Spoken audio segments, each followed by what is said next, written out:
అయితే స్వామీజీ మన హిందూ ధర్మం విషయానికొస్తే భగవంతుడు ఒక్కటే అంటాము. కానీ కొన్ని కోట్ల దేవతల రూపాలలో భగవంతుల్ని ఆరాధిస్తూ ఉంటాము. అయితే మనకు బ్రహ్మ, విష్ణు, మహేశ్వరులను సృష్టించింది కూడా ఆదిపరాశక్తి అమ్మవారే శక్తి అని అంటుంటారు కదా! మరి ఇంతమందిని ఆరాధించి పూజించే బదులు ఆ శక్తిని ఒక్కదాన్ని పట్టుకొని అమ్మ నువ్వే అని వేడుకుంటే సరిపోదంటారా? ఇక్కడ మతభేదం ఉంది, సాంప్రదాయ భేదం ఉన్నది. హ్మ్. ఇందులో కొంత ఆధిపత్యం ఆధిక్యం కూడా ఉన్నది. ఆ! పురుషుడి యొక్క ఆధిపత్యం చేతనే అమ్మవారి యొక్క పూజలకు వన్నె తగ్గింది. హ్మ్. ఇప్పుడు చూడండి, ప్రసిద్ధ శక్తిపీఠాలకు అంత వైభవం లేదు. ఆ! శక్తిపీఠాల్లో 18 శక్తిపీఠాలను గనక మీరు సందర్శిస్తే దేవాలయాలు చిన్నగా ఉంటాయి. హ్మ్. పేరుకు శక్తిపీఠాలు, అవును. అవును. అవి ఎప్పుడో రాజులు కట్టింటారు ఆ గుడిని, అది అలాగే ఉంటుంది. హ్మ్. మిగతా దేవతల యొక్క దేవాలయాలు, విష్ణు దేవాలయాలు, శివ దేవాలయాలేమో పెద్దగా ఉంది. ఆకాశం అంత శిఖరములు పెట్టి బంగారు తొడుగులు పెట్టింటారు. అవునండి. కానీ అమ్మవారి దేవాలయాలను మాత్రం ఎవరు పట్టించుకోరు. హ్మ్. దీంట్లో కొంత ఎక్కడనో దాల్ में कुछ काला है, हाँ. दाल में कुछ काला है, पर कौन पकड़ेगा, कब इसको बाहर निकलेगा वो భగవాన్ జానే. హ్మ్. కానీ ఏదో సంథింగ్ ఉంది ఇందులో. నేను కొన్నిసార్లు చాలా శోధించాను. ఆ! నేను మొన్న గఢకాళిక మందిరం వెళ్ళాను, ఉజ్జయిని మహాకాళి. హుహు. అక్కడ ఉండేటటువంటి మహాకాళేశ్వర దేవాలయాన్ని, శక్తిపీఠాన్ని చూస్తే చాలా ఫరక్ ఉంది, ఆహా! డిఫరెంట్ చాలా ఉంది. ఆ! అమ్మవారి దేవాలయం చిన్నగా ఉన్నది, అక్కడ పూజలు సరిగ్గా లేవు, వెలవెలబోతుంది. స్వామివారి దేవాలయంలోనేమో 2 రోజుల క్యూ లైన్ ఉంది. హ్మ్. ఎందుకంటారు ఇలా? కొందరు కావాలని ప్రవచనకర్తల మహిమ, ఆ! ఇంకోటి సాంప్రదాయికమైన భేదాలు. హ్మ్. శివుని భక్తులు శివుని హైలైట్ చేయడం, విష్ణు భక్తులు విష్ణువుని హైలైట్ చేయడం. అసలు ఆది అనంతము జగదంబనే. హ్మ్. మీరు లలితాదేవి యొక్క చిత్రపటమును గనక చూస్తే, అవును. లలితాదేవి యొక్క చిత్రపటంలో లలితాదేవి శివుని మీద కూర్చొని ఉంటుంది. హ్మ్. జగత్పాలకుడు, జగత్పిత, జగత్కర్త, జగద్భర్త శివుడైనప్పటికీ ఆ శివుని పైన కూడా ఒకరు ఉన్నారు, ఆమెనే లలిత. అలాగే కాళీ యొక్క కాల కింద కూడా శివుడు ఉంటాడు, హ్మ్. కాళికాదేవి కింద కూడా శివుడు ఉంటాడు. హుహు. ఈ కాలాధర్మ సిద్ధాంతానికి అధిపతి మహాకాలుడైతే ఆ కాలుడి మీద కూడా ఒక దేవత ఉంటుంది, అధిష్టాన దేవత, ఆమెయే కాళి. అందుకే కాళీదేవి కాల కింద శివుణ్ణి చూపించాడు ఋషి. ఆహా! నిలబడితే మహాకాళి, కూర్చుంటే లలిత, ఆ! ఇద్దరు సేమ్. ఆ లలితాదేవి యొక్క చిత్రపటంలో ఉండే దేవతలే దేవతలు, మిగతా వాళ్ళందరూ వాళ్ళ యొక్క అంశాలు. హ్మ్. అందులో 9 మంది ఉంటారు, వాళ్ళే నవబ్రహ్మలు, వాళ్ళే ప్రధానమైన దేవతలు. ఆ! కొన్ని కోటాను కోట్ల అనంత కోట్ల యుగములను ఎంతవరకు దేవజ్ఞానం వెళ్తుందో, మనుష్య జ్ఞానం, ఋషి జ్ఞానం కాదు, హ్మ్. దేవత ప్రాజాపత్య జ్ఞానం ఎంత దూరం వెళ్తుందో అంత దూరం నుంచి మనం చూసుకున్నా హ్మ్. ఆది అంతము ఈ 9 మందే నవబ్రహ్మలు. ఈ 9 మందికి అధిపతియే లలిత. హుహుహు. ఆమె కన్నా ఆది అంతం లేదు, ఇది శివుడే ఒప్పుకున్నాడు, మనం ఎంత. హ్మ్. ఇప్పుడు మనం లలిత అమ్మవారిని ఒక్కరిని ఆరాధిస్తే సరిపోతుందా? మీరు లలితాదేవి పటం పెట్టుకుంటే అందులో సర్వదేవతలు వస్తారు. ఓకే. ఓకే. బ్రహ్మ, రుద్ర, శంకర, మధుసూదన, లక్ష్మి, సరస్వతి, గణపతి, కుమారస్వామి, హ్మ్. జగదంబ, లలితా పరమేశ్వరి, సదాశివుడు, ఆ! సమస్త దేవతలందరూ వచ్చినారు. ఆ! ఇక్కడ మనం జ్ఞానాత్మకంగా ఏం ఆలోచించాలి అంటే, హ్మ్. భగవంతుడు నిర్గుణుడు ఏకస్వరూపం అన్నది ఎంత సత్యమో, భగవంతుడు సగుణుడు అన్నది కూడా అంతే సత్యము. హ్మ్. నిరాకారుడు అన్నది ఎంత సత్యమో, సాకారుడు అన్నది అంతే సత్యము. హ్మ్. భగవంతుడు ఒకడన్నది ఎంత సత్యమో, అనేకులు అన్నది కూడా అంతే సత్యము. ఇందులో ఏమాత్రం భేదం లేదు. ఆ! ఇది యోగ ఉపాధి యోగ ఉపయోగములకు సంబంధించిన జ్ఞాన సంచిక, మానవులకు అర్థం కాదు. హ్మ్. జ్ఞానులైన వాళ్ళు ప్రవేశపెట్టింది పూజించుకొని ముక్తిని పొందుటయే మీ యొక్క ధర్మం, హ్మ్. తర్కం అవసరం లేదు. అయితే స్వామీజీ ఇప్పుడు భగవంతుణ్ణి పూజించటానికి కూడా మనం కొన్ని మార్గాలు ఉన్నాయంటారు. ఆయన గురించి వినటం గానీ, మాట్లాడడం గానీ, లేదు అంటే మనం ఇంకొకరికి ఆయన గురించి చెప్పడం గానీ, కూర్చొని ఆరాధించటం కానీ. అయితే మనం ఎన్ని చేసినా భగవంతుణ్ణి ఆరాధించాలి అనే ఆలోచన వచ్చి ఆయనకు అంత ప్రత్యేక స్థానం ఇస్తున్నప్పుడు, మనతో పాటు ఉన్న మనుషుల్లో కూడా భగవంతుడు ఉన్నాడు ప్రతి ఒక్కరిలో అని చెప్పి అంటూ ఉంటాం. మనుషుల విషయానికి వస్తే నానా హింసలు పెడుతుంటారు వాళ్ళని, మాటల వల్ల కానీ, చేష్టల వల్ల కానీ.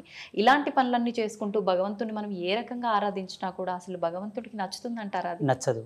హ్మ్. భగవంతుడు ఆరంభంలోనే చెప్పాడు మనకు, వ్యక్తి పూజయే వ్యవస్థకు మూలం, హ్మ్. మానవుల యొక్క సేవనే మాధవుడు మెచ్చుతాడు, ఆ! నరుని యొక్క పూజనీయతనే నారాయణుడు మెచ్చుతాడు. హ్మ్. ఇది ఆరంభంలోనే ఉన్నది. ఆ! కానీ అక్కడ మనం గౌరవించదగినటువంటి మానవాళి కూడా అంత శ్రేష్టత్వంతో ఉండవలే. హింసవర్జితులు, సదాచార సంపన్నులు, శీలవంతులు, పాతివ్రత్య ధర్మాన్ని అవలంబింపజేసేటటువంటి మనుష్యందే దైవత్వాన్ని చూడబడుతుంది, ఆరాధించబడుతుంది, వారికి సేవలు చేయబడుతుంది. అంతేగాని రావణ బ్రహ్మ కూడా ఒక మనిషి అనుకుందాము, దేవుడు అనుకుందాం, అసుడు అనుకుందాం, రాముడు గౌరవించవచ్చు కదా. నరకాసురుడు అనుకోండి, జరాసంధుడు అనుకోండి, కంసుడు అనుకోండి, వీళ్ళు కూడా ఆయా సమయమునందు ఆయా కాలధర్మ సిద్ధాంతాన్ని ఆ పీరియడ్స్లో కృష్ణ పరమాత్మతో సమకాలికులు, వాళ్ళని కృష్ణుడు క్షమించవచ్చు కదా, ఎందుకు సంహరించాడు? దానవ విఘాతం సృష్టించు ఎవడైనను ఖండనకు ఆమోదమే, వాన్ని తొలగించవలే సమాజం నుంచి. సదాచార సంపన్నులై భగవత్ తత్పరతతో విరాజిల్లు ఎవరినైనాను మనం ఆదరించాలి, గౌరవించాలి, వాళ్ళకు దాన ధర్మాలు చేయాలి, వాళ్ళు సేవించాలి. ఉదాహరణకి ఒక కంప చెట్టు ఉంటుంది, కంపతారు, ఒక తులసి చెట్టు ఉంటుంది. దీన్ని పూజించము, దీన్ని పూజిస్తాము. కారణం, దీని సమూలం సర్వమానవాళికి ఉపయుక్తమైనది, లాభదాయకమైనది, ప్రకృతికి, మనకు, సర్వజీవరాశికి అంతయు కూడా అనేక ఔషధీ గుణాలతో కూడిన వృక్షం కాబట్టి ఇది యోగ్యం, మనకు అవసరమని దాన్ని పూజిస్తున్నాం. ఇదిను అవసరమే, ఇది అవసరం లేదని కాదు, కానీ అది మానవాళికి అవసరమైనది కాదు, వేరే జీవరాశులకు అవసరం, దాని ధర్మం దానిది, అది మనకు అనవసరం. అది ఇంటి ముందలుంటే దాని ముళ్ళు తొక్కి మనకు చెప్పుకోగలదు కాబట్టి దాన్ని తొలగివేయండి, తీసివేయండి, అంతే. ఇది సత్యం. మానవుని సేవ గొప్పది, అట్టి మానవుడు కూడా అంత పుణ్యాత్ముడై అంత సత్యశీలుడై ఉండవలే. ఇది పాయింట్. అయితే స్వామిజీ, శివుని విషయానికి వస్తే ఇప్పుడు ఎలాగో కార్తీక మాసం, శివకేశవులు ఇద్దరికి భేదమే లేదంటారు, ఇద్దరిని ఆరాధిస్తుంటారు, కానీ ఇంకా శివభక్తులు ఎక్కువగా ఉంటారు. అయితే శివలింగానికి ఆరాధన అనేది ప్రతి ఒక్కరూ చేయవచ్చా? ఆడవారు కూడా చేయొచ్చా? ఆడవారు శివలింగాన్ని తాకవచ్చా? లేదు అంటే ఇంట్లో మనం శివలింగాన్ని పెట్టి పూజ అభిషేకాలు చేయొచ్చా? చాలా మందిలో సందేహాలు ఉన్నాయి, వాటి గురించి తెలియజేయండి. మహిళలకు స్త్రీలకు ఏ విధమైన భేదం లేదు, ఇద్దరు సమానమే.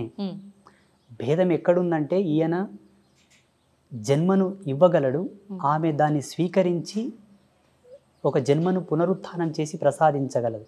ఇవి రెండే విరోధ భావంతో కూడుకున్నటువంటి క్రియలు జీవ నిర్మాణ దశలో. మిగతావన్నీ సమానం. స్త్రీలకు పురుషులకు ఏ ఆంక్షలు లేవు, అందరూ శివలింగ ఆరాధన చేయవచ్చును, అందరూ శివదీక్షను పూనవచ్చును. ఆడవారు కూడా నిర్భయంగా, సర్వస్వతంత్రంగా, ప్రామాణికతను అనుసరించి. కానీ స్త్రీలకు బహిష్టు ధర్మం ఉంటుంది కదా, 5 రోజులు. ఆ 5 రోజులు మాత్రమే ఒక్క శివలింగం కాదు, ఏ దేవతను కూడా స్పృశించవద్దు, పూజించవద్దు, దూరంగా ఉండు. దీంట్లో వైజ్ఞానికమైన దృక్పథం ఉంది. మళ్ళా శాస్త్రీయత పక్కన పెడదాం, ఆధ్యాత్మికత పక్కన పెడదాం. అది కానీ మిగతా ఏ విషయంలో కూడా ఆంక్షలు లేవు. ఇంకొక విషయం చెప్పాల్సి వస్తే, చాలామంది దీన్ని నచ్చుకోకపోవచ్చు. వేదాంతులు, పెద్దలు, గురువులు, సిద్ధాంతులు, అవధానులు దీన్ని నచ్చరు. అంటే వాళ్ళకి ఇది నచ్చదు, వాళ్ళు ఒప్పుకోరు కూడా. నా అనుభవం ప్రకారంగా, జగదంబ నాకు ఇచ్చిన జ్ఞానం ప్రకారంగా, మహిళలు కూడా యజ్ఞోపవీతం వేసుకోవచ్చు. అవునా? జగదంబకే దశ యజ్ఞోపవీత ధారిణి అని పేరున్నది. అమ్మ ఎవరు?